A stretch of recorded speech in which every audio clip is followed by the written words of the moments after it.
Hello, everyone. Welcome to episode 135 of the Terminal City FC podcast, talking all things soccer, part of the Area 51 Sports Network. A little later this week due to some unforeseen circumstances, but better late than ever. Josh Ray joined alongside Nathan Durek as per usual, and it's been a few days since the game happened, but Canada drew 0-0 to France in Bordeaux in that friendly, and heading into that game, if they lost 1-0, 2-0, and played well, we would have taken it. But to draw the number ranked two ranked team in the world and play that well, we would do more than just take it. You know what? I don't think. I think this was a good draw. I think this was a fantastic result, especially for the fact that this is a brand new coach's second game with these players, barely a month into even being part of the program in the first place.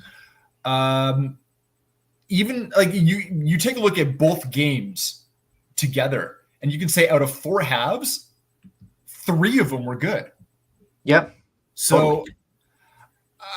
I mean, I'm reasonably happy with what I saw. Yes, now I want to see them now score some goals. I want them to see something going forward, but I'm of the mindset that it's tough to go forward unless you don't have anything and nothing solid at the back. And I think that they've answered some very, very important questions going into Copa America.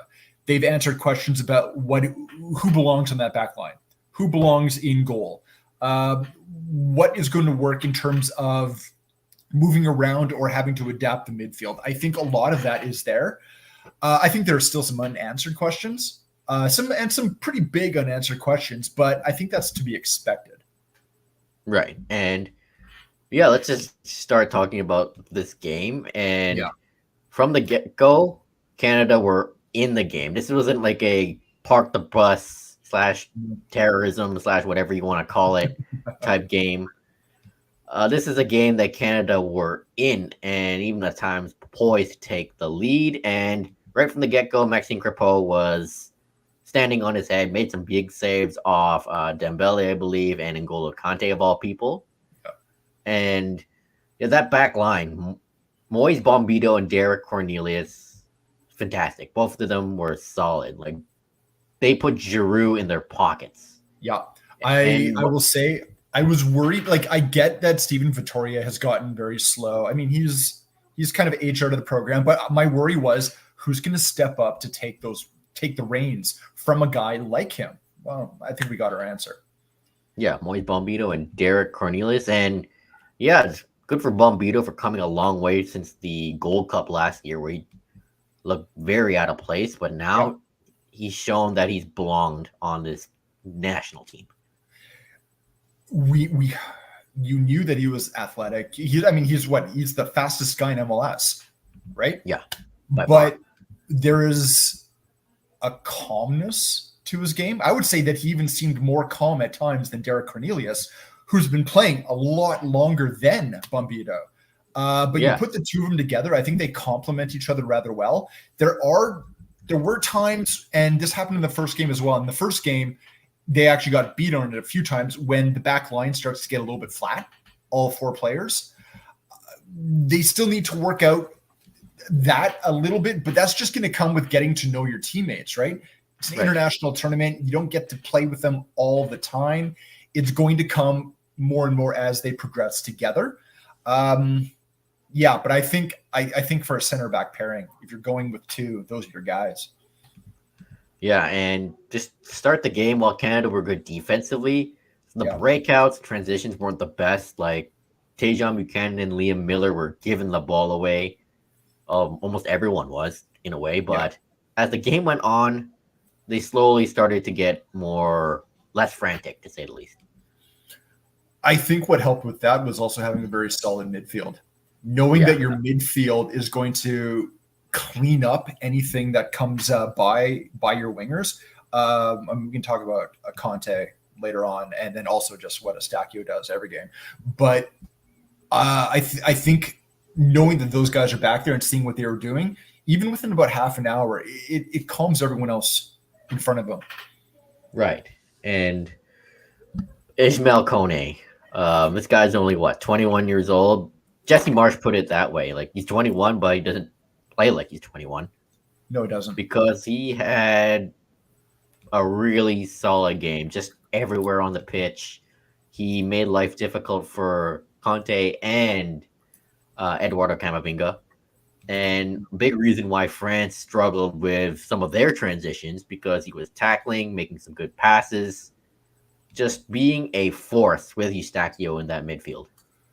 You take a look at Ishmael Kone, and just I'm pulling up some of the stats on that game. 93% inaccurate passing, 41 for 44 passes. Accurate long balls, 100%. Won 100% of his tackles. Passes into the final third. So we're talking like good progressive passes. He had 6. Won 8. He won most of his duels, about 62% of his duels. And he drew 5 fouls. Yeah, very impressive stats.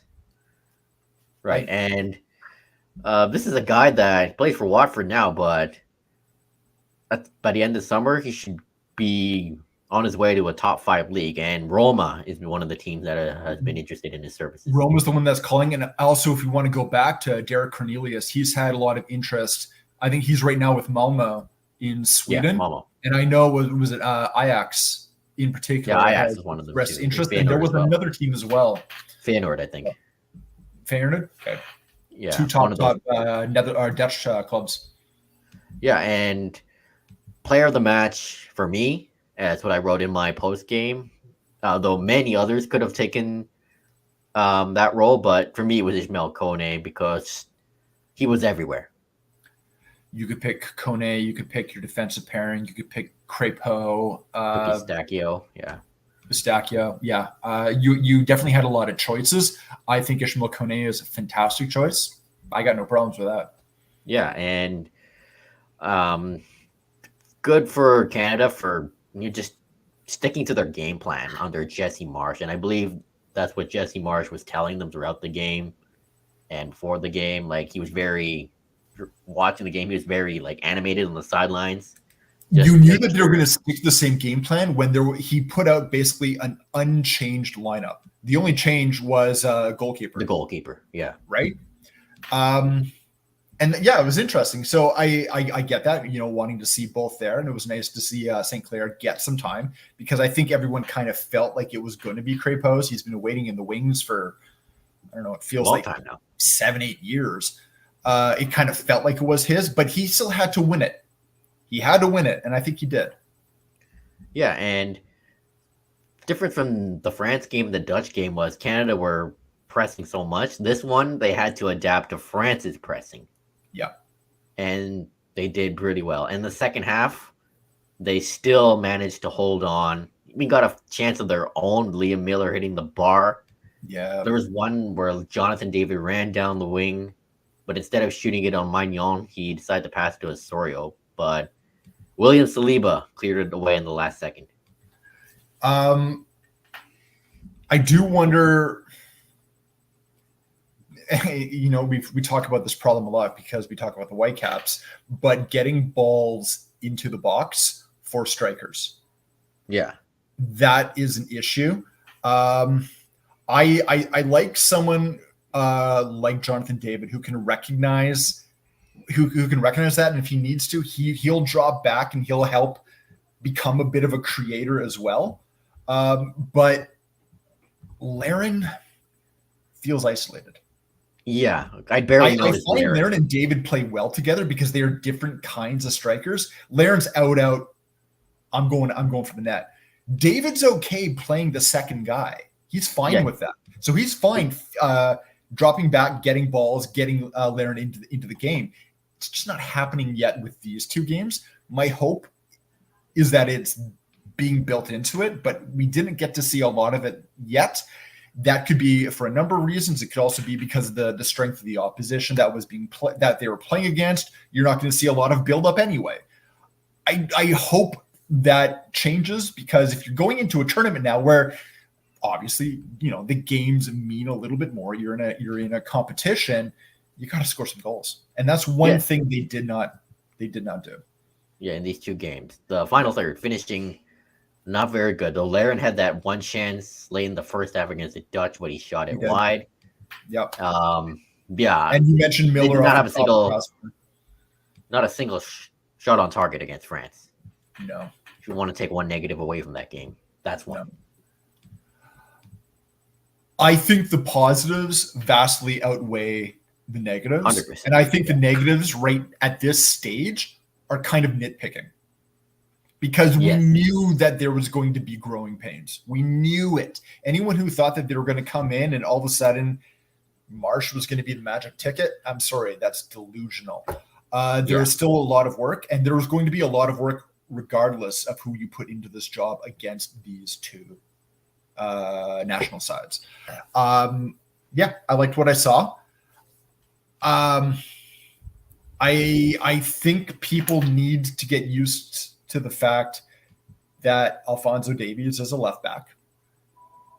Yeah, as much as I don't like him playing left back for Canada, but I think Marsh is sticking with this. I think he's going to stick with it because he's playing with wingers that cut inside. And if you can get David to give him just free reign down that left side, he can still be the creator he is. Right. He can still do that. But it remains to be seen if they can, kind of get some sort of communication between them, right? There's been moments, but it's not quite hitting there yet. The other option is throw Kamal Miller back there, put Davies up front, but I don't know if we're going to see that a lot at Copa. If we do, it might be because they just need to give people a break because you're playing games fast and furious to begin the tournament. Yeah, and having Sam Adekugbe out, I think play a big part in this decision to have Davies at left back. I agree that too. Yeah, if you had Adekugbe, that does change a lot of things. So that you know what, and that's definitely a point to consider. Yeah, and Alphonso Davies, I mean, he did well with the ball, battled really well against Ousmane Dembele. Like every time he had the ball, Dembele was trying to get it from him and vice versa. I think he had a much better game. I think he had a much better game than the Dutch game. I thought in the Dutch game, he fell into old habits of trying to do too much. And unfortunately, it pulls him out of position, which then affects the team because they're now having to compensate for this guy, trying to throw everything on his back, and it's just not feasible in a game when there's 22 players on a pitch. I thought he was more disciplined in this game, and I thought that was a very good thing. He was more calm in this game. Yeah. And it could be because the game didn't get out of hand, right? When the Dutch started flying in the second half, that's when he started kind of had it. That didn't happen here. So maybe, he didn't feel the need, but it was nice to see. Yeah. And unfortunately, no one could get on the end of his passes and crosses in the box. One instance in the second half where he made a good cross, no one was there. I know, right? Like, that he will get into those positions and he will feed you a ball, but you got to be there. Yeah, and if you want your best player to be that creator, you got to be there to accept the gift. Yeah, pretty much, right? Right, but all in all, possession-wise, passing-wise, in terms of creating, just general play, it was a very even match. Yeah. Yes, France actually had more opportunities and more chances, and that's a testament to the stability of their side, right? Like, these guys have been around. They know what they're doing together. But Canada didn't come out thinking they were going to lose, and they didn't come out just trying to settle for a draw. They actually came out to play, and I think that was nice. Yeah. They didn't come out intimidated, like, oh, it's the French. They're favorites to win the Euros, the World Cup runner-ups. They came in to make a statement, and they got the draw, and they did make a statement. I think they did too. And it's kind of funny because you take a look at French media after that game, there was almost like a crisis of faith in the French side of, we're heading into this big tournament and we just drew Canada. What's wrong with us? Yeah, and sure, they had Kylian Mbappe on the bench until the 74th minute. Yeah. And again, props to Crepeau for making a huge save off Mbappe in the dying minutes or whatever it was. Crepeau has done well to get to where he is. Not an easy road for him, being where he is with Portland, and he's still trying to grow with that team as well. But yeah, when he plays for Canada, I mean, the few times that we've been able to see him, I've liked him with the national shirt. This for this French game tells me he's got to be the guy that starts against Argentina. Yep, that made it clear he should start in the Copa America against Argentina, and they bent, but they didn't break. Like they were bending, but it wasn't like they were bending that the structure was going to collapse, but they bending. Managed the game better, right? Yeah, they managed and props the game to Jesse better. Marsh too for his game management as well. Yep. I mean, like, let's be honest, he's still learning as well with this new set of players. So right, and that was always the point of these friendlies, was to learn. Yeah. Before heading into such a big tournament. Yeah. And I think in these two games, Marsh and his players learned a lot, both positive and negative. Yeah, I think so too. Yeah, so heading into Copa America, I would think the confidence among Canadian soccer fans is higher. Not like, oh, we're going to beat Argentina, but okay, we could go into this tournament and maybe make it a game against Argentina. Yeah. It's going to be... I think if they approach Argentina with the same level of respect that they gave France, but also the belief that they have in themselves, they might surprise someone, right? And you got to remember that playing Argentina is part of the group stage, so draws count, right? You're not trying to knock someone out. And it should also give them confidence for not just Argentina, but for Peru and Chile. Yeah, absolutely. And just looking at our poll question, that I put out a few hours ago. 14 votes, which was the best part over Canada's draw over France. 57.1% say Kone. And the rest are tied. 14.3% say Crepeau, defense, and just getting the draw. But overwhelming majority say Kone, which makes sense. I didn't actually vote, but I go with just getting the draw, because the thing is each one of those three other things feeds into getting the draw. They're like the pieces of the puzzle, right? But the overall picture, it was the outcome. Yeah, I voted for Kone. Is what tells the overall story. Yeah, but I think Kone was the big factor on why they got the draw. I think he was a big factor too, but I think if you take out any of those other pieces, it wouldn't have been a draw. Yeah, fair enough. And good on Canada for getting the draw against France. It feels like a win because given the opponent and the expectations, it kind of does. And Canada has called up Ali Ahmed and Jason Russell Rowe for the Copa America pre-camp or whatever they call it. Yep. And be good to have them because sent back Brim. Yeah. And Zator, I believe. Which is interesting. I believe have left camp, if I'm right. Yeah. So it's like for Ahmed and not Schaffenberg, Russell Rowe, like their dynamic dribbling, their creativity is going to be needed in the Copa America. And Ahmed is just kind of a wild card piece. You can put him in so many different positions, but he also, if he is on his game, there's a level of trickery to his game.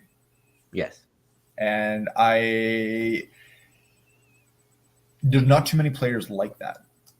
So I like him. I don't know how he's going to be used. I don't know how Marsh sees using him as well. My guess is it's going to be in and around like a 6 sort of thing. Yeah, I think that maybe 6, 8. But I don't see him being used out on the wings. Yes, and so that'll be Copa America isn't until the 20th. No, next week, a week today, and Canada, Argentina in Atlanta. So Messi will be playing on turf, and for Canada, can hopefully get some kind of result, or at least make it close. Yeah, absolutely. All eyes going to be on it because this game opens the tournament, right? Right. And you know what else happens that day?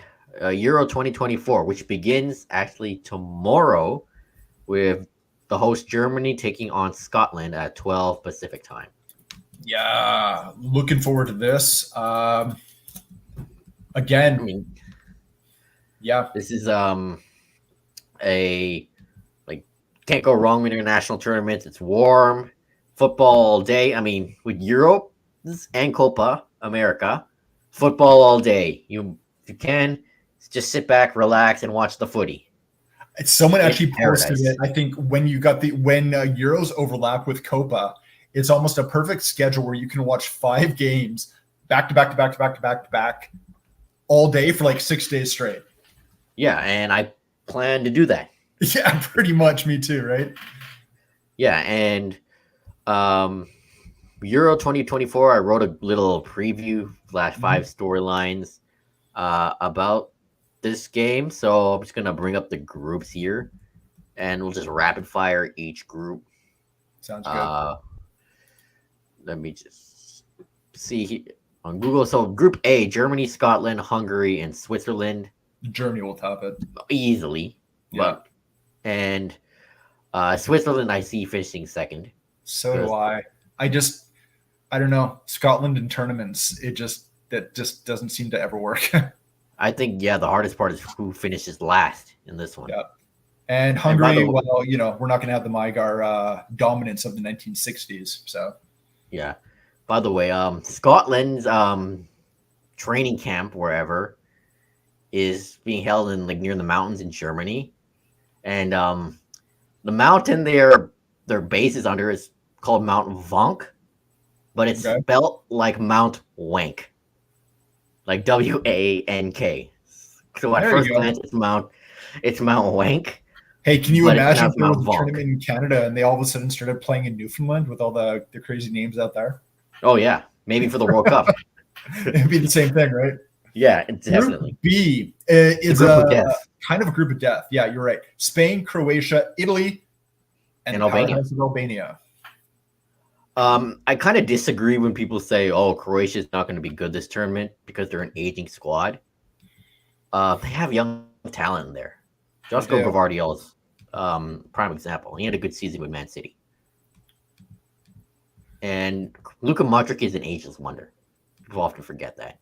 Yeah, that's when you think he's finished, he delivers. But you also have the defending champions of this tournament here in Italy. In Italy, but Italy, they don't have the star power, but this is a team that can go far. Yeah, and Italy also did very well domestically in European competitions. They ended up getting the extra coefficient spot. I think next year they've got something like 8 teams, I think, competing in whether it's Champions League, Europa Conference. And a lot of that is to credits to Italian players. Yeah, and Spalletti, the former Napoli coach that led them to Scudetto, he wants to bring like an attacking type of football to the national team. The national team's been always more defensive. I was going to say for Italy, which is weird to think, but he hasn't had much time to, get those ideas done. Well, he had like 2 friendlies, and he got Spain too. Yeah, which is always a good country. Good team. A lot of a young talent. Lamine Yamal is only 16 years old, by the way. Pedri, Nico Williams. I don't know who is going to top the group. I don't know either. This might be controversial, but I'm going to say it's Croatia and Spain that move on, not Italy. I think Italy is going to be Croatia, Italy. Yeah. Okay. Oh, we're both Croatia. So. Yeah, and Albania is just going to be there for the fun. Yeah, I mean, they have some names that are notable: Armando Broja, Thomas Strakosha, Christian Aslani, who won the Scudetto with Inter Milan. Yeah. So there's that. Group C is an interesting one: Slovenia, Denmark, Serbia, England. And you would think England would top this group, but knowing England, and Gareth Southgate is under a lot of pressure in this tournament. because if they disappoint, he will likely be out of a job. And he even said himself that he likely won't continue if they don't win the tournament. Yeah, I think this is his last hurrah anyway. He's been actually in the job for quite a few number of years. Yeah. I think he just wants to move on. I think he's been waiting for this tournament. I think England will top the group. I think Gareth Southgate did some interesting things. First off, by announcing their squad so early, Yep. it allowed English media to do what English media does and then settle down again. Yeah, until they trimmed it down the squad. Because they were going to do it anyway, no matter who he chose. And I think he made some difficult decisions. But the one thing I will credit Southgate is, for better or worse, he's definitive in his decisions. Yeah, he's a guy that sticks to his decisions, even though that might not be a good thing always, but yeah, he is a man of his convictions. I mean, England's got the star power. Got Harry Kane, Jude Bellingham, Cole Palmer. But the thing I think that will bring them down is their defense. No disrespect to the likes of John Stones or anyone like that. Like Lewis Dunk is good. Yeah. Kieran Trippier has always been good, but it just hasn't have that extra. You don't have that one guy that you could really rely on solely. Yeah, I agree with you. But I don't think that's going to hurt them in the group stage. Yeah, they're a team that could go far, but you never know with them. Then we got Denmark, who I think will finish second. I do too. I mean, they had a good Euro 2020.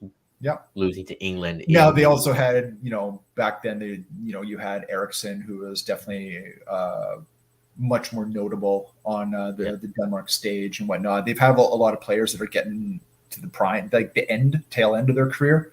Cornelius, but I still think they have enough in them to get second. Yeah, though, got some good players. You got your Tottenham guy, Pierre-Emile Højbjerg.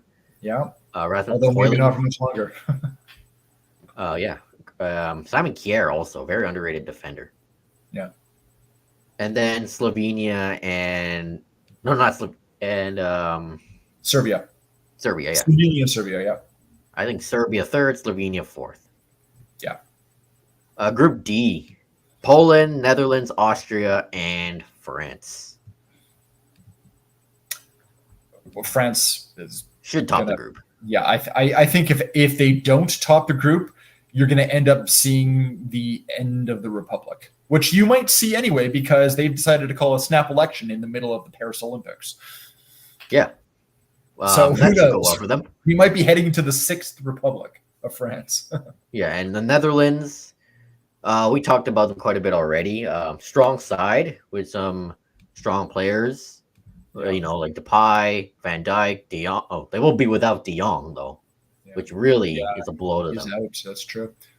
I think these two, they'll get together. They'll talk about the difficulty of both playing Canada as a warm-up game, and they'll come out on top. Yeah, and keep an eye out for guys like Mickey Van de Ven, Ian Matson, who was just called up as well. I think the Dutch are a dark horse team in this tournament. I think I'd almost rate them higher than a dark horse team. I think that they are a legitimate contender. Yeah, probably, maybe somewhere in between. And then Poland, I think they'll finish third. Yeah, I mean, Lewandowski can't do it all by himself. No, but he's gonna. Szczesny always turns up for international tournaments. Yeah, especially when it comes to penalty saves. Yeah. And then finishing last will be Austria. Group E: Belgium, Slovakia, Romania, Ukraine. And Ukraine. Belgium should win this group. Yep. Given their star power, no Courtois due to his injury, but I think they'll still be fine. The golden generation's kind of phasing out. Yeah. Hazard's retired. De Bruyne is still good, but obviously getting older. Lukaku's getting older. But you got guys like Doku and Trossard coming in, especially that helps their attack. Yeah. I don't know who to choose for a second. Yeah, that's the thing. I kind of want to go Slovakia, and that's mainly because of the other two. Ukraine just snuck in a playoff. Yeah. I don't know much about Romania, to be honest. It wasn't really convincing for me. And Romania, I mean, you've got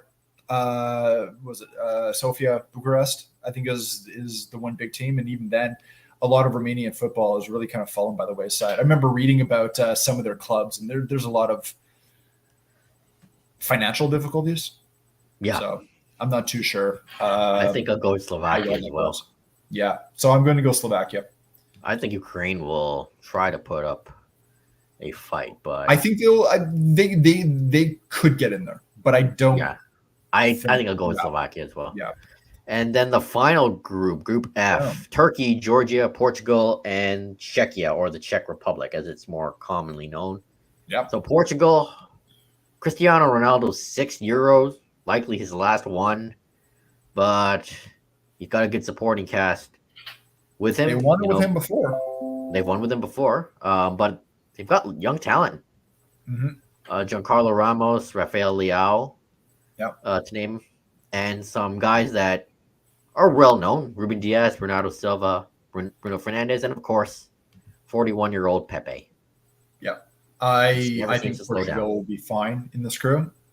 Yeah, and I'm going Czech Republic to finish second.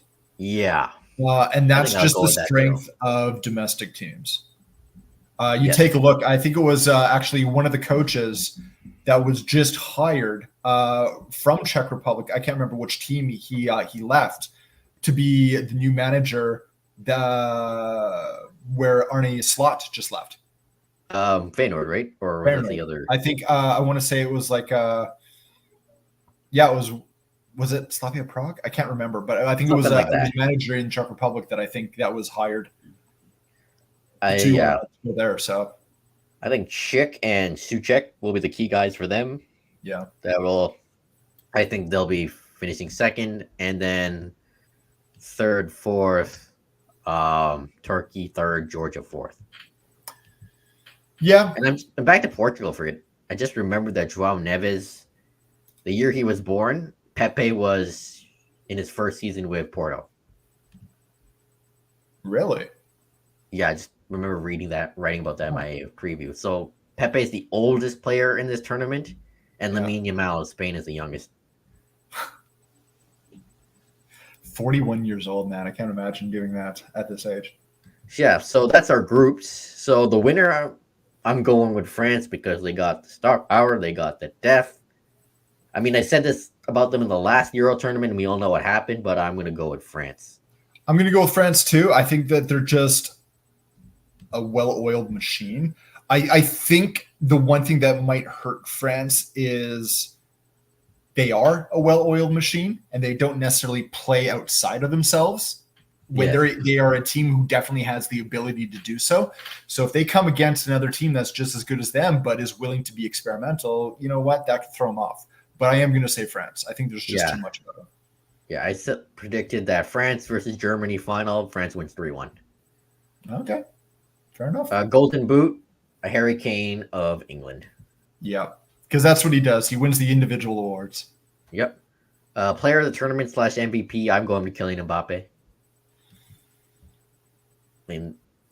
I'm going to go dark horse that if France does end up winning it, N'Golo Kante. Oh, that's a great choice. The old man holds the line. Yeah, that would be that's actually not a bad choice. Yeah. And young player star, I'm going to go with Florian Wirtz of Germany. Fair enough. Depending on how good England do, you might get a Jude Bellingham in there. Yeah, Jude Bellingham or Cole Palmer as well. Yeah. So that's Euro 2024. We're going to be watching it. We'll be talking about it next week on the podcast, maybe writing a little bit about it too. So it's the summer of footy. Euros, Copa, the Olympics, summer transfers, and of course, MLS and the Vancouver Whitecaps who are back in action this weekend, taking on the New England Revolution in Foxborough. Yeah, it's about time. We haven't seen the Whitecaps here in a while. Yeah, and I wrote a little preview about this game on the Area 51 website, and yeah, New England, second worst team in the MLS, bottom of the Eastern Conference, scored the least amount of goals in MLS, but they did win their last two games. Beat Yeah, Nashville and New York Red Bulls. yeah, and kind of in surprising that nobody really expected it to happen. Um, they've won their last two. Whitecaps have won their last two. Whitecaps are going away on the road. I would like to see the Whitecaps continue what they were doing before the international break, but international breaks can be disruptive. Yeah, Right? but Vanni Cercini said after the Colorado game, we rest and then we try to learn Yeah. and hopefully improve. And hopefully they did just that. And Hopefully. given their road form this year, why not take a win? And I Well, kind of that's feel just confident. it, right? Like there is definitely a possibility of that happening because they have shown they can do that on the road and do it quite well. Yeah, New England is not a very good team this year. Just Big taking a look to opportunity see here. the one thing New England has an absolute laundry list of injuries. That's another reason why. Uh, injuries: Ryan Spalding, Henrik Ravis, Tommy McNamara, Nacho Yeah, Hill. Yeah, if Gill's out, I mean that's one of the big guys. really, he's Uh, out. yeah, That's knee. even huge because Thomas he's bigger. Chinkali, Wait, Brandon Nacho Rye, Gill or Will Puck. Charles? There's And two then of they them. also have Esmir Bradjarevich on international duty. But a lot. Peyton Miller is also questionable right now. Yes. Like Wait, they've got 8 guys that are listed as out, 1 questionable. so is that Carl's Jill or Nacho? Because apparently there's two of Nacho. them. Oh, sorry, you're right. Sorry, Nacho. It's Nacho, Oh, not if it was Carlos. Carl's, then Then that would that be would have been a different. massive, yeah, because he's their best player. Still, that is a ton of Ton players. of injuries. It's going to it makes it difficult to put a lineup together. Yeah, and for the Whitecaps, Ryan Gall's been on a heater past month, and they need him to continue and also hopefully get Brian White going back on the score sheet. Yeah. Again, he hasn't scored since April 27th. And since New England has trouble scoring, maintain that defensive structure. And when the Whitecaps have the ball, obviously do what they do best. And obviously they can't take New England lightly, even though they're one of the worst teams. But huge opportunity for 3 points here and to get back higher up the table and start off the second half of the MLS season in good form. The other thing about this game, and are. it hasn't been confirmed yet, but this was the game they were originally targeting to have Sam Adekugbe potentially back. I think he's questionable. I think he'll be questionable too, but I wouldn't be surprised if he just makes the trip. I wouldn't be surprised either. Yeah, Vanni Cercini did say that was the goal. Yeah, but yeah, they'll definitely defer. The other thing is if I don't know exactly when Ahmed is taking off to join the Canadian squad, but being able to put Adekugbe into that does take a little bit of the sting out. Yeah, and Andres Cubas is on international duty with Paraguay. He's going to be playing in Copa too, so they'll be without him in this game and for a while. Which, yeah, that's tough. Well, because Sebastian Berhalter in the last couple of games has done very well higher up the pitch. But if Kubas is gone, he's dropping back. He has to drop back. He has to. Yeah. Yeah. There's no other choice there. No, not at all. And yeah, again, 3 big points up for the taking here, and I'm hoping that the Whitecaps come refreshed, not rusty, out of the break, and hopefully we get to see the Blackman. I predict we'll get to see Blackman, Renko, Veselinovic back together with Bjorn and Udvik. Yes. I predicted in my preview that's the back three they'll go with rather. Yeah. And Fafa Pico also played some games for Haiti as well. part of international duty, but he'll be back. He will be. Yeah, Haiti's not a part of the tournament. So that's a boost, and they should be able to win on Saturday. Should, but knowing MLS, you never know. Other MLS news we should talk about: Nico Estevez, head coach of FC Dallas, was fired just before the weekend, I believe. Yep. Interesting. It happens on international duty, but that happens. And Dallas won their last game. They were one of the few teams, along with New England, playing that were playing during the international break. Portland's Phil Neville complained about that, but Dallas has been not good this year. No, they have not. They have the same number of wins as San Jose. The only thing is they've got more draws. Yeah, actually, but I think they are. Well, they're tied for second last SKC. in the West. Yeah, Dallas and San Jose have the same number of wins. Yeah, exactly. They're tied for third worst in the league. So they've only got a point more than who we were just talking about, New England. Yeah, and I think they've had trouble scoring too. Yeah, they've been very leaky as well. 25 goals against, I think. Yeah, though I don't know much about FC Dallas, but I'm sure Nico Estevez. I mean, he had to be the fall guy, and I don't know what the fan base thought of him. Anyone can chime in if they're able, but this change had to be made, and this comes like a few days after Atlanta fired their coach too. Yeah, this is the time of year when you see that. I mean, we're at the halfway mark, right?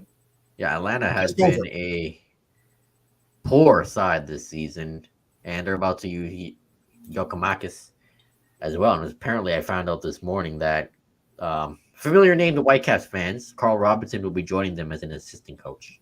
I did see that. As part of the interim coach's staff. Yeah. Oh, all right. See what we can do. Yeah. So FC Dallas and Atlanta United making coaching changes. FC Dallas have named Peter Lucen, the assistant to Estevez, as interim. Gotcha. Yeah. So back to the Northern Super League. Let's talk here because we've only announced the Super League basically been given an official name. We just talked about it last week, and already they're kind of steamrolling ahead with a TV deal, and also half the clubs in the league with badges and colors and names. So first thing here is TSN and CBC will be broadcasting the Northern Super League games. Good to see. To have it on something that's not streaming. I think that's huge. Yeah, like CBC, TSN, cable TV. Yeah. Good thing they didn't go with some streaming service. And it's about time TSN gets back to the soccer game, and good for CBC as well. Yeah. Canadian media. And Halifax today unveiled their name, crest, and colors. And so far, I think this is the best out of the Northern Super League team. This is the badge that was kind of leaked. I want to say almost over a month ago, but now just with the colors as a part of it. I love it. Yeah, I think it's a great one. I think it's a great name, especially for Halifax, and tying in like the whole, Bay of Fundy and all that stuff in there. Being by the sea, the Halifax Tides. Yeah, I think it's a great name. I think it's a great crest. Yeah, and I just like the colors. The colors reminded me a little bit of Pacific, but I mean, that's to be expected. I mean, there's only so many color schemes out there, right? I mean, if you're by the sea, you might as well go with those colors. Yeah. And it's being reported. Diana Matheson actually talked to Brendan Dunlop of Northern Football and Canadian Soccer Daily about Vancouver.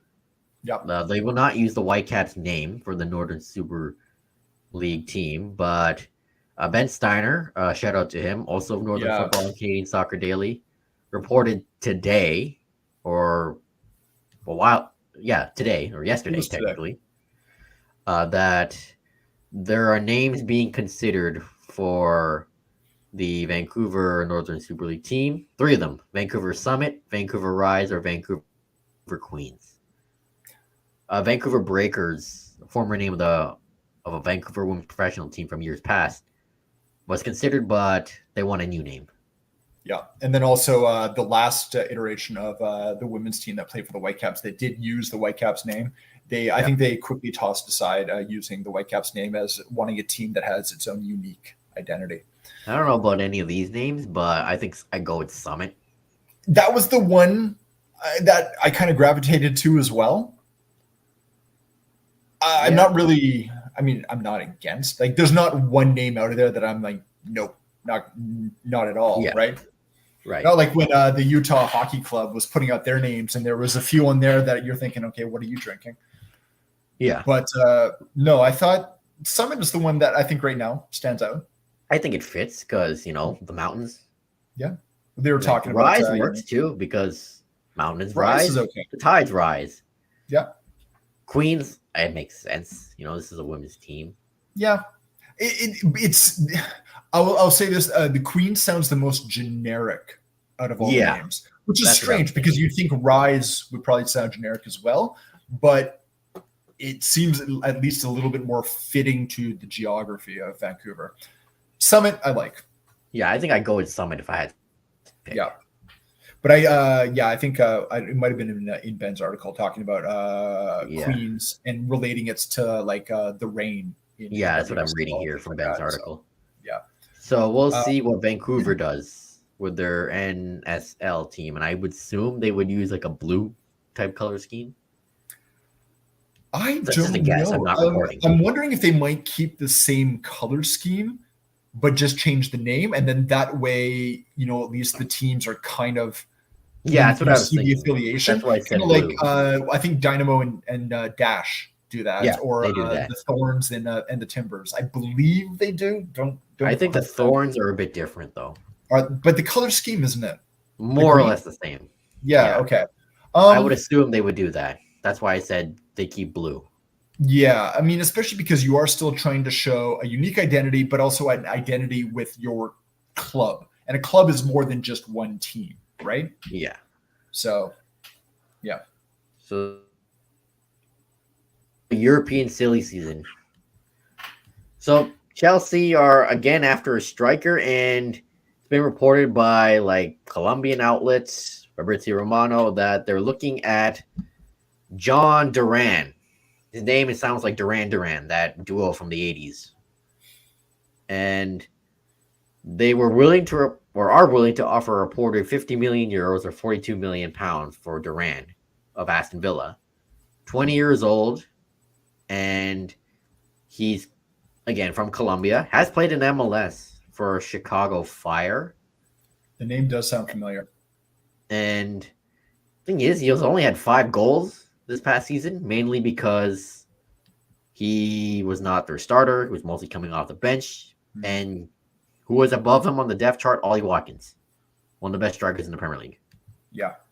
And this is a guy that looks like he could be on the verge of breaking out soon and needs some more game time. But again, 50 million euros for an unproven player is still quite a lot.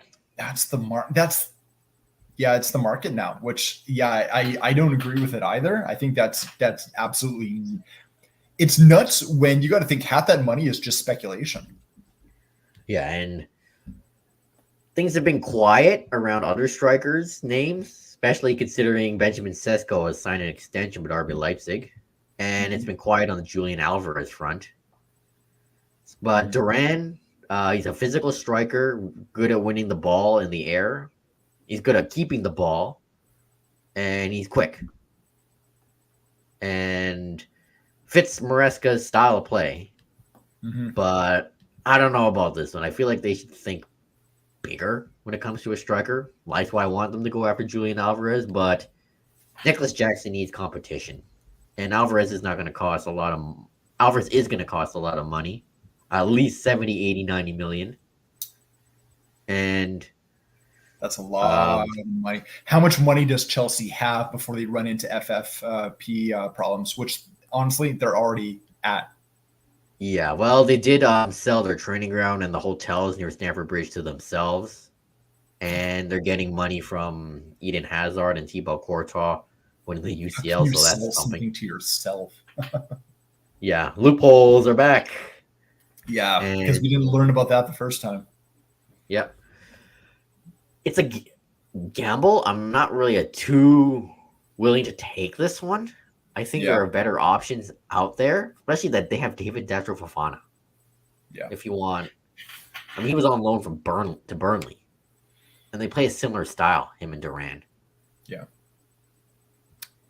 Just I don't know about this one, and it hasn't really gone anywhere over the past few days. But if he does sign, he's competition for Nicholas Jackson and does fit the system.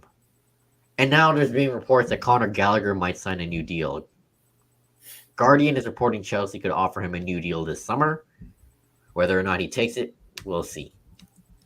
And as I said last week, I'd rather keep Gallagher for what he brings as a squad player. But if they can sell him for a good fee, oh, why not? And Gallagher's focused on playing for England right now at That's the why I'm Euros. wondering, is Gallagher fine just being a squad player? That's the thing. Right? I mean, this guy, the way he talks about Chelsea, this guy's loyal through and through. I mean, he came through the Yeah, academy. yeah, and that plays a lot in a player's mind, and I can respect that. Yeah, but I'd respect Conor Gallagher if he signs an extension and says something like, "Look, if the new manager sees me as a squad player or whatever, I'll stay. I'll fight Yeah, for my place. But if he sees better options elsewhere, bye." yeah, yeah. You got to go, play your game, right? Yeah, He's not being but a mercenary about it. Let's put it that way. yeah, he's not like a Mason Mount trying to force his way out. Yeah, He's just waiting to see what happens. And right now, he's focused on the Euros. that's fair. And there's been a signing for Chelsea apparently. Not technically Chelsea, but this player will go to Strasbourg because of the Blue Crow project. Chelsea also owned them. Know nothing about this player and what he brings. Just seen a few highlights. Pedro Lima, 2006 born Brazilian right back from Sport Recife or Recife. In Brazil, right? 70 million, yeah, in Brazil, of course. 7 million euro fixed fee plus 3.5 million in add-ons, and another player for the future, another player from Brazil. Terms verbally agreed. Fabrizio Romano gave the here we go like yesterday or 2 days ago. Good player, they say, technical player, good at passing, aggressive with his tackling and defending. So one to watch for the future. And the last thing for Chelsea, Michael Olise. They're still pushing for him. Crystal Palace wants 60 million. It seems like Olise is the prime target right now. The what priority? Now Manchester United have been pushing for him as well, but it looks like Chelsea is leading the race, and Chelsea are asking for permission to open talks. And it's been reported that Olise wants Chelsea. He almost signed for them last year.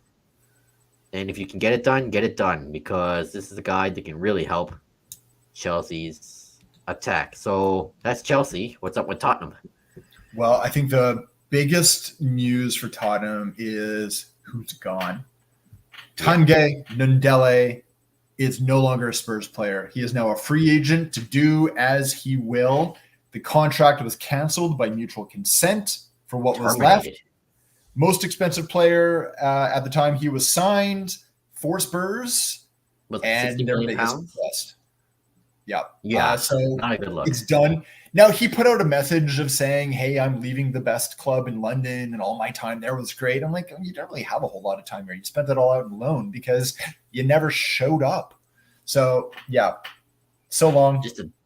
Hope you find a career because it wasn't here. Other than that, a couple of other players looked like they could be likely on the way out. A couple of players that we thought were likely on the way out last summer. Pierre-Emile Højbjerg, who we talked about with Denmark. We talked last week that he could be heading to Fenerbahce because Mourinho, who's now head coach over there, was interested in him. But it looks like Atletico Madrid has renewed their interest in him. This is Atletico Madrid and Højbjerg was a pairing that happened all last summer. That's what I was thinking. Yeah, it was going to happen. It was going to happen. It was always every week it was talked about, never materialized. It looks like it's being talked about again. Højbjerg has already been told he is allowed to go.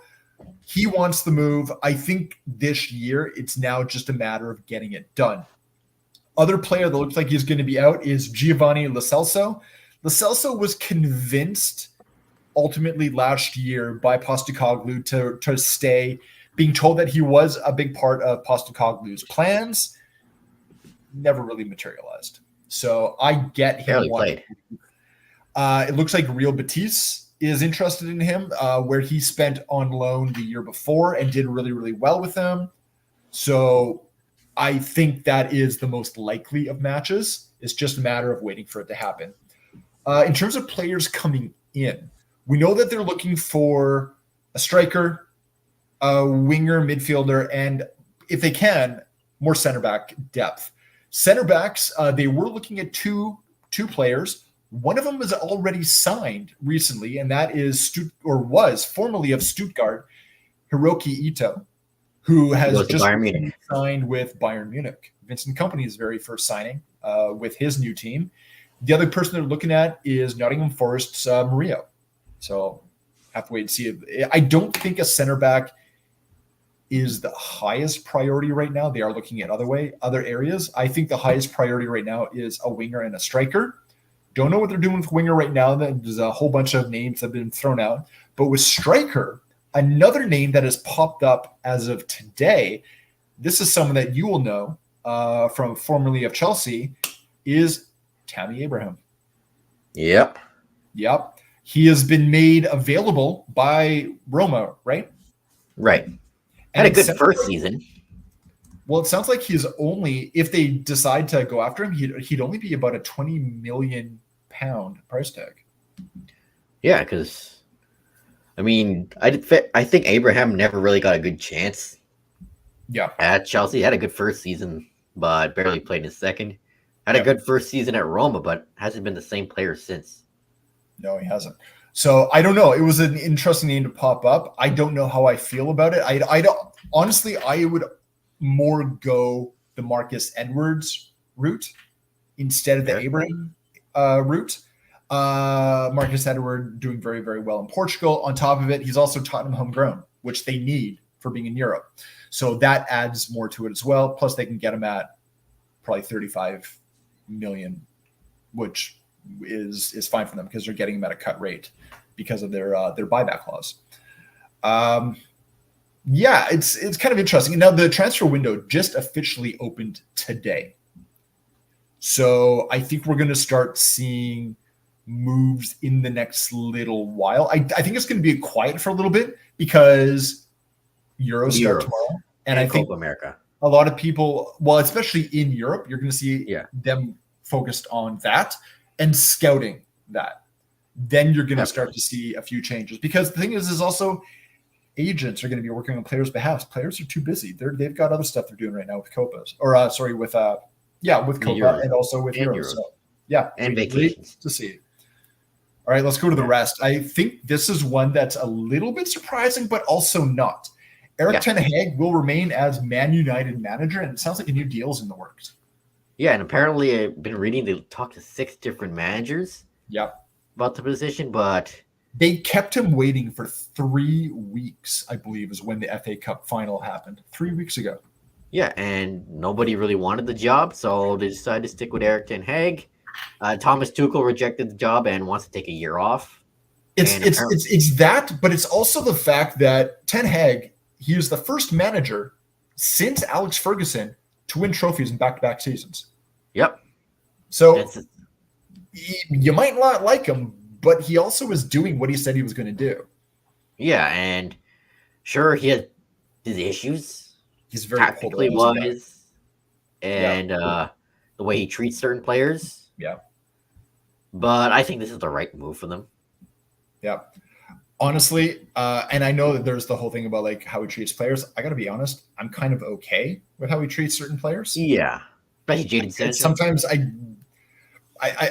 think there's more than a few players that need to realize they do not come first above the team.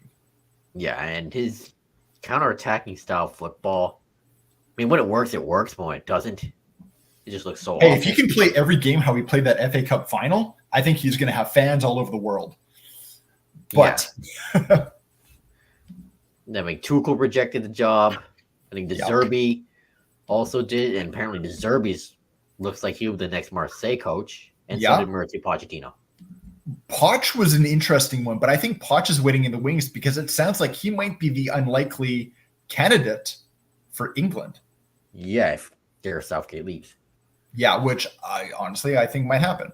And I think Poch might be wanting to stay in the game, but also take a bit of a break, and managing a national side kind of lets you do that a little bit because you're not going day in, day out. I think he might like that for a few years. So we'll see. Yeah, but Ten Hag is still at Manchester United manager for at least the next few months. And what looks like could be even a little bit longer than that if a new deal does get worked out. Yeah, it looks like Jim Ratcliffe and the Glazers are willing to give him more time. Yeah. And Thiago Motta has also been named new head coach of Juventus. Juventus has gone through a bit of a merry-go-round of coaches over the past number of years.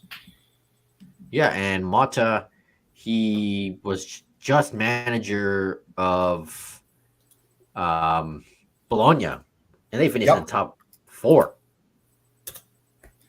Yep. Yeah, they did very, very well with Bologna. In fact, Bologna, if I remember right, isn't that the team that's also the Saputo zone? I think they are.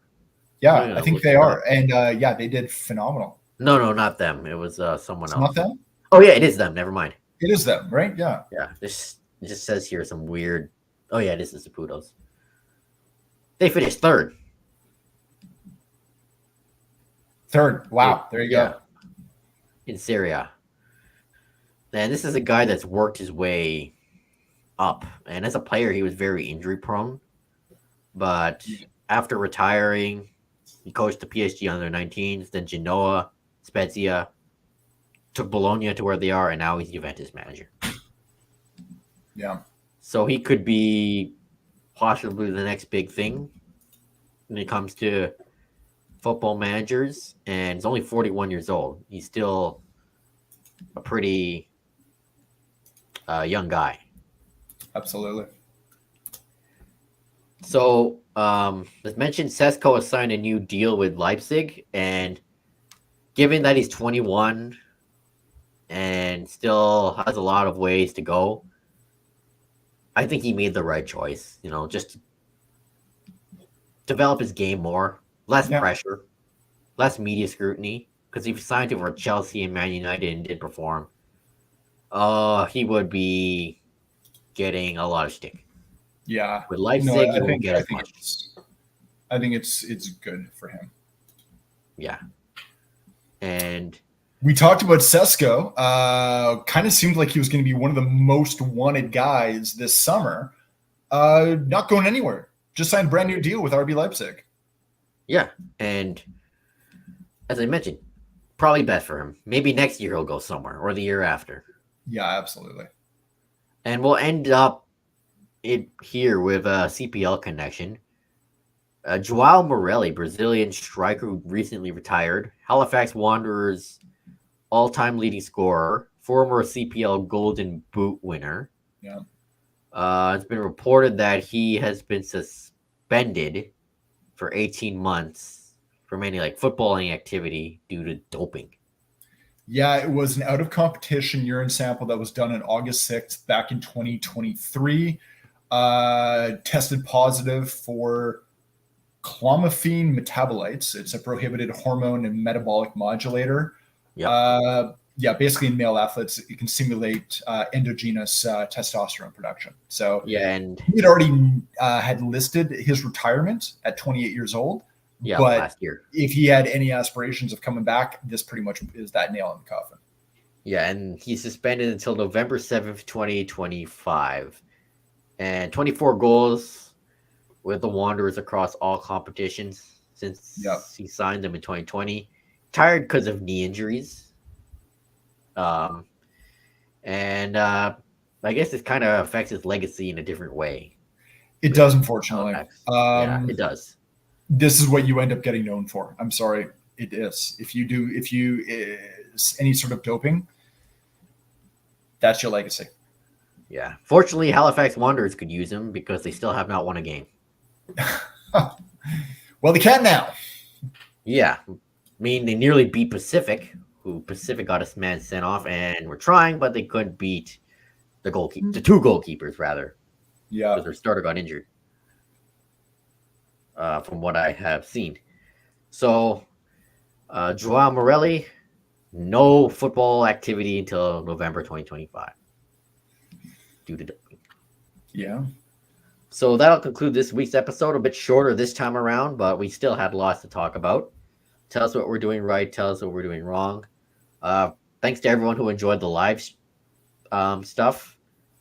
We like doing these live things so you can interact, watch us while we're recording it, raw and uncut. And this will be out on all podcast platforms as soon as possible. Follow me on Twitter at JoshuaRay00. Nathan is at Enduric. All our writing will be on the Air Doing Sports Network, talking Whitecaps and all the big stories across soccer, locally, nationally, and internationally. So, thanks for listening once again. That concludes this week's episode. Peace out. Take care.